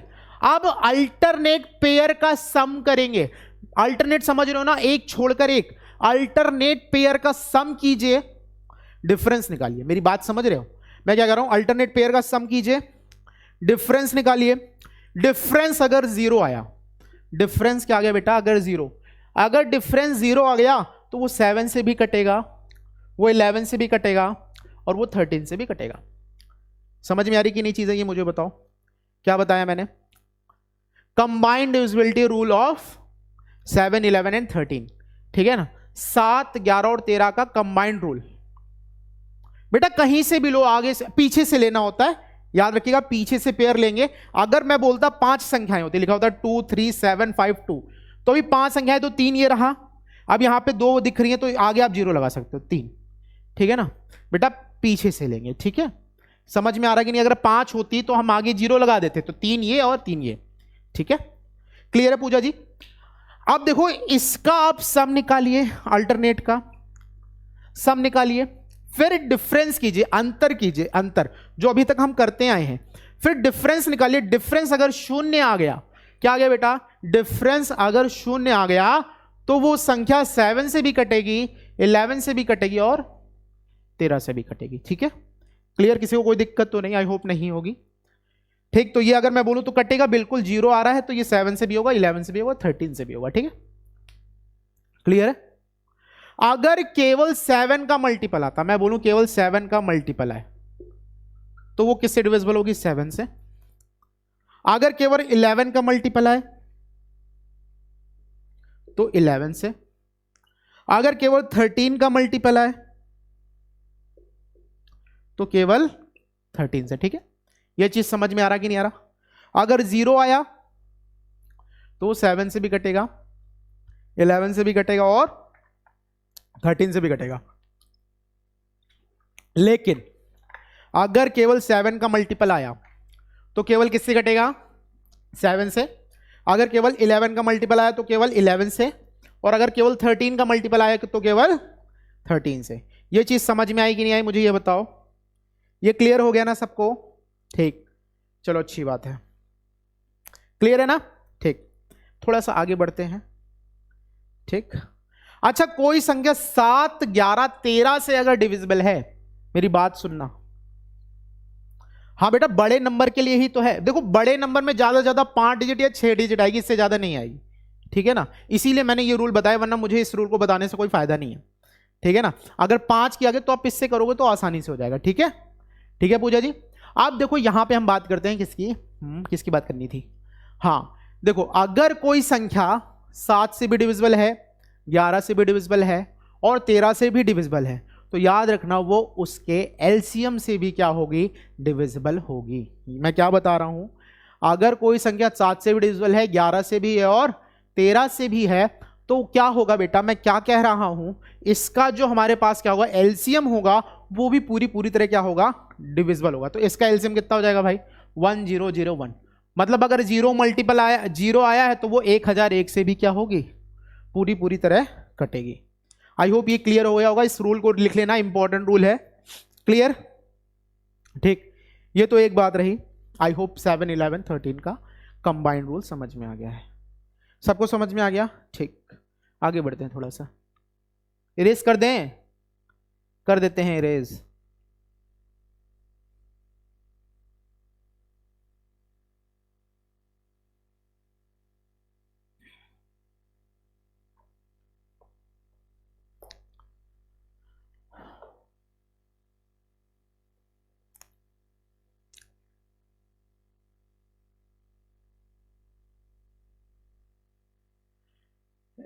ठीक है, अब देखो मेरी बात सुनो। अब हम क्या करने जा रहे हैं, ये तो हमने अभी सीखा। अभी हम इंडिविजुअल रूल सीख ले, किसका, 7 का। हमने आपको कंबाइंड रूल तो बता दिया है, अब 7 का हम सीख लेते हैं, ठीक है ना। 7 का क्या होता है, कोई संख्या, सपोज मैंने लिया 343। अब मेरे को पता करना है ये 7 से डिविजिबल है कि नहीं है। इसकी बात करते हैं। मेरे पास लिखा हुआ है 343, हमें पता करना है। नहीं, ऐसा कुछ नहीं, वो एग्जाम्पल लिया था मैंने, तो दैट्स वाई वो आसान हो जाता है, इसलिए मैंने वैसा एग्जाम्पल लिया। ठीक है ना, समझ में आ रहा कि नहीं आ रहा, वो क्या हो जाता है, उससे आसान हो जाता है। ठीक है, हाँ, वन मोर एग्जाम्पल ले लेते हैं। ठीक, सपोज आपने, अभी मैंने एक एग्जाम्पल लिया था 1 2 3 4 3 2 1। अभी देखो इसकी बात करते हैं ना, 3 का पेयर ये लिया, 3 का पेयर ये लिया, अभी नहीं बचा तो आगे 2 जीरो लगा लिया, तो ये कर लिया। ठीक है, आप देखो करना क्या है, अल्टरनेट पेयर का सम करना है। ठीक है, इसको और इसको जोड़ो, कितना हो गया 300, कितना हो गया 22। ठीक है, और ये कितना हो गया 234। माइनस करो, 12 में से 4 गया, कितना बचा 8। 11 में से 8 गया, कितना बचा 3। क्या गया हमारे पास, 11 में से 3 का बचा 8, 88 आया। 88 आया मतलब 11 का मल्टीपल है, मतलब ये पूरा नंबर किससे डिविजिबल होगा, 11 से। ठीक है ना, क्लियर, इसमें तो कोई दिक्कत नहीं। सारिका जी, आई होप ये क्लियर हो गया होगा। ठीक है, देखो 7 की इंडिविजुअल हम सीख लेते हैं बेटा, 7 का इंडिविजुअल सीख लेते हैं। ठीक, तो अब कोई भी नंबर 7 से कब डिविजिबल होगा, हम लास्ट की सिंगल डिजिट लेते हैं। देखो बड़े डिजिट के लिए मैंने आपको बता दिया है कैसे करना है। अगर मैं सिंगल डिजिट केवल 7 की बताऊं, तो कोई भी नंबर 7 से कब डिविजिबल होगा, लास्ट की सिंगल डिजिट लेना। सिंगल डिजिट कितनी, यहां पे 3, इसका 2 से गुणा करना, तो 3 इंटू तो कितना हो गया 6। कितना आ गया बेटा, 6 आ गया। और जो बचा हुआ नंबर है, बचा नंबर कितना है, यहां पे 34। बचे हुए नंबर में से इसको माइनस कर देना, कितना आ जाएगा बेटा 28। अगर 7 का मल्टीपल आया तो पूरा नंबर किससे डिविजिबल होगा बेटा, 7 से। चीजें समझ में आई कि नहीं आई, मुझे ये बताओ, ये क्लियर है कि नहीं क्लियर है। 7 की डिविजिबिलिटी समझ में आई कि नहीं आई। लास्ट का सिंगल नंबर लीजिए, 2 से गुणा कीजिए, 2 से गुणा करने के बाद बचे हुए नंबर में से माइनस कर दीजिए। अगर 7 का मल्टीपल आया है तो पूरा नंबर 7 से डिविजिबल है, नहीं आया तो नहीं है। ठीक है, एक और एग्जांपल देख लेते हैं। लिखा है 441, फटाफट करके बताओ 7 से डिविजिबल है कि नहीं है।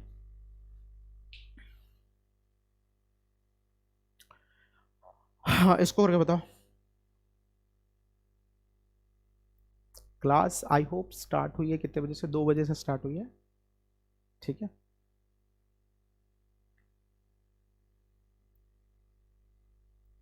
डन, करो करो करो, फटाफट करो।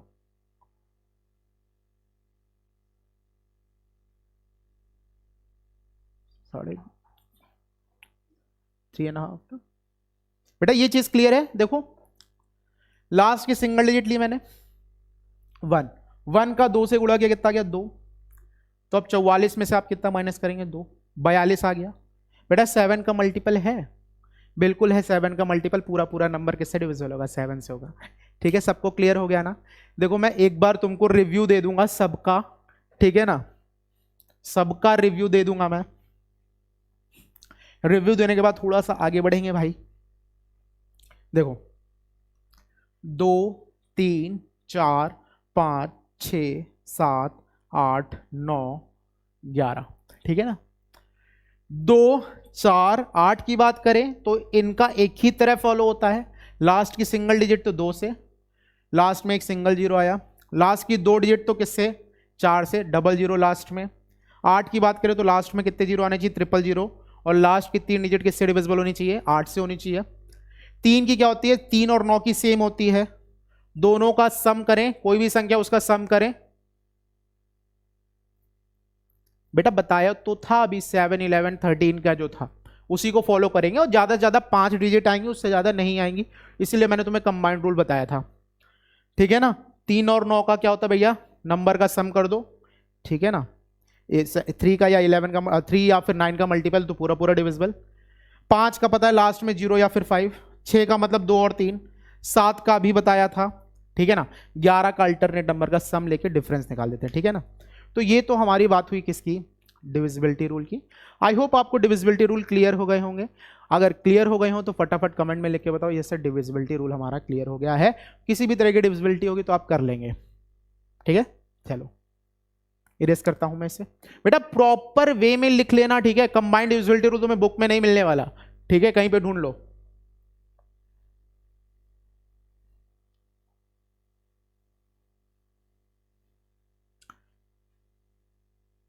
ठीक है, किसी को कोई दिक्कत तो नहीं। चलो थोड़ा सा आगे बढ़ते हैं। ठीक है, चलो एक एग्जांपल ले लेते हैं। क्या एग्जांपल ले लें, चलो क्वेश्चन हम करेंगे, आज नहीं करेंगे। अब बात करते हैं क्या, थोड़ा सा हम सीख लेते हैं क्या, इकाई का अंक। ठीक है,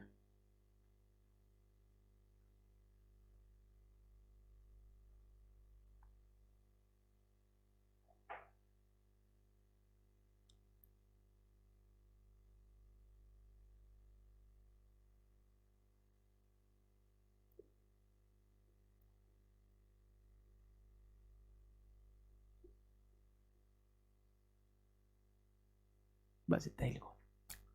बात क्या सीखेंगे हम, यूनिट प्लेस यानी इकाई का अंक सीखेंगे। ठीक है, क्लियर, किसी को कोई दिक्कत तो नहीं। देखो यूनिट प्लेस की हम बात करेंगे तो मेरी बात ध्यान से सुनना। सपोज मैंने लिखा हुआ है 23 इंटू 57, क्या लिखा हुआ है, 23 इंटू 57। ठीक है, अब मेरे को एक चीज बताओ, यूनिट प्लेस यानी इकाई का अंक क्या होगा। इकाई समझते हो ना, यूनिट प्लेस। मैं कहूं लिखा 23 इंटू 57, मुझे बताओ इकाई का अंक क्या होगा, फटाफट करके बताओ। ठीक है, देखो मैं बताता हूं बेटा, यहां पे यूनिट प्लेस पे क्या है 3, यहां पे कितना है बेटा 7, दोनों का क्या करते हैं बेटा गुणा करेंगे, तो 3 इंटू 7 करेंगे तो बेटा कितना आएगा 21। 21 का इकाई का अंक कितना है 1, मतलब इकाई का अंक कितना आ गया 1। ये चीज समझ में आई कि नहीं आई, क्लियर है बेटा, मैथ्स पढ़ लो आज। ठीक है, ये चीज समझ में आई कि नहीं आई बेटा, 23 था, 57 था, इकाई का अंक हमें जांच करनी थी, तो ये 3 था, ये 7 था, 3 और 7 का गुणा किया। हाँ बिल्कुल परेशान हो, एक एक चीज क्लियर करा दूंगा भाई। 3 और 7 कितना हो गया बेटा 21, 21 का इकाई का अंक कितना हो गया 1, मतलब यूनिट प्लेस पे कितना आया 1। ये तो बहुत आसान था। ठीक है बेटा, शाम में भी क्या होती है, लेखपाल की क्लास होती है यूट्यूब पे, वो भी आप देख सकते हो। ठीक है, देखो मेरी बात सुनो, ये तो एक बात रही। हाँ सपोज लिखा हुआ 43, 29, 82, 41, इकाई का अंक बताना है आपको। ठीक है ना, इकाई का अंक। बेटा पूजा जी आप परेशान ना हो, पावर वाला भी बताऊंगा, पहले अभी हम क्या कर लें, बेसिक्स जान लें। बेसिक्स जानने के बाद हम सारे क्वेश्चन करेंगे जो एग्जाम ओरिएंटेटेड है। ठीक है, देखो यहां पे इकाई का अंक कितना है बेटा 3, यहां पे कितना बेटा 9, यहां कितना है 2, यहां कितना है 1। ठीक है, अब आप इसका प्रोडक्ट कीजिए, तो 9 तिया कितना हो गया 27, 27 का इकाई का अंक हो गया 7। ठीक है ना, 7 का 2 से करेंगे कितना गया 14, 14 का 4 से 1 से करेंगे कितना गया 4। ठीक है, क्लियर, यूनिट प्लेस 4 आ गया, बिल्कुल अंशुमन जी। ठीक है, देखो ये तो क्लियर है।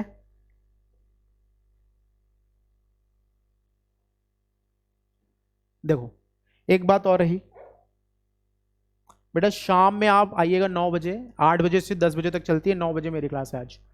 ठीक है, अगला जो है हमारे पास क्या है, लिखा हुआ है 43, 32, 1000 प्लस 10,000।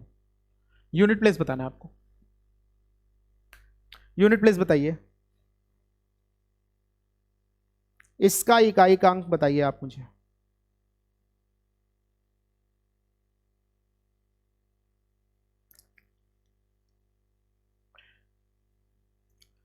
करो फटाफट।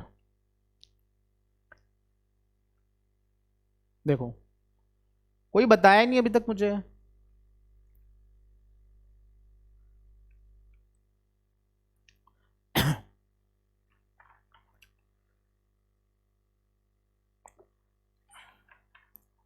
जीरो।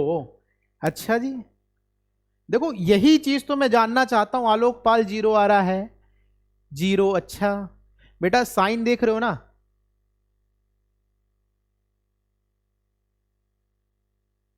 ये क्या हो रहा है भाई? क्लियर है? देखो अब देखो मेरी बात सुनो, जीरो नहीं आएगा, इकाई के अंक पे फोकस करो। यहां पे 3 है, यहां पे 2 है, यहां पे 0 है, यहां पे 0 है। तो इकाई के अंक को हम जोड़ेंगे तो 3 प्लस 2 प्लस 0 प्लस 0, ठीक है ना।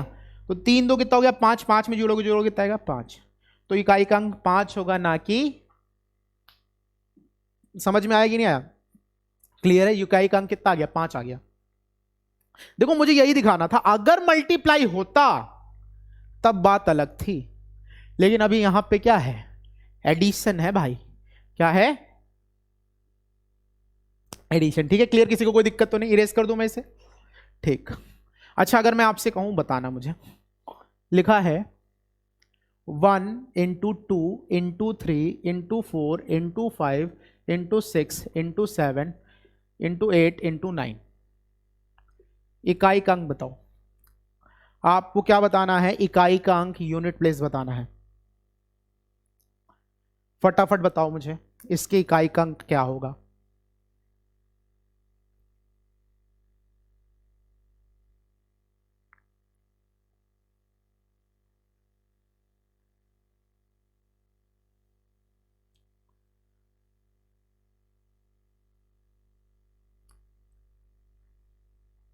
देखो ध्यान देना, सिंपल सी चीज है, कभी भी आपके पास 10 का मल्टीपल आ जाए, बिल्कुल सारिका आपका उत्तर सही है। ठीक। अब देखो सिंपल सी चीज है, 5 इंटू 2 10 बन गया ना। अब चाहे किसी का भी मल्टीप्लाई करो, लास्ट में 0 आएगा कि नहीं आएगा? और तो हमें तो केवल यूनिट प्लेस से मतलब है ना, मतलब कितना उत्तर आया? 0 आया। चीज समझ में आई कि नहीं आई? वेरी गुड, तुम लोग बहुत इंटेलिजेंट हो यार। क्लियर है? ये चीज समझ में आ गई कि नहीं आ गई? आई होप क्लियर है। ठीक। तो आई होप आपको आज का सेशन अच्छा लगा होगा, ठीक है ना। क्लियर है? इकाई का अंक यहाँ पे खत्म नहीं हुआ है, बस मैंने तुम्हें हल्का सा रिव्यू दिया है। अभी इकाई के अंक में काफी सारी चीजें बची हुई हैं, ठीक है ना। ये समझ में आ रहा कि नहीं आ रहा? बिल्कुल 5 और 2 के कारण हुआ था 0, ठीक है ना। तो याद रखना, आई होप आपको आज का सेशन अच्छा लगा होगा। और जो इकाई का अंक है, यूनिट प्लेस अभी काफी बचा हुआ है, उसको हम अगली क्लास में क्या करेंगे? पूरा करेंगे, ठीक है ना। और जितना मैंने आपको कराया है, बहुत ही अच्छी चीजें कराई हैं मैंने आपको, और आगे भी आपकी अच्छी सी चीजें ही होंगी, ये मान के चलिएगा। आपको मैं वही चीज कराऊंगा जो लेखपाल में पूछा जाता है, उससे हटके कुछ नहीं कराने वाला हूं मैं, ठीक है ना। तो अगर आप प्रॉपर वे में पढ़ेंगे तो आपका एक भी क्वेश्चन छूटेगा नहीं, ठीक है ना। क्लियर? मैं प्रीवियस ईयर के जो भी लेखपाल के पेपर हुए हैं, जो भी चकबंदी लेखपाल के हुए थे, और जितने भी हमारे पास यूपी ट्रिपल एससी के फॉर्म आते हैं, उनमें जितनी भी मैथ्स आती है, उन सबके क्वेश्चंस को मैं कलेक्ट करूंगा, उसी की तरह हम चीज़ों को करेंगे, ठीक है ना। तो आपको आज का सेशन अच्छा लगा तो बहुत अच्छी बात है, जुड़ते रहिएगा और ज़्यादा से ज़्यादा लोगों को इसके बारे में बताइएगा, ठीक है ना। तो आज की सेवा हम यहीं पे समाप्त करते हैं। बहुत बहुत धन्यवाद आज के लिए।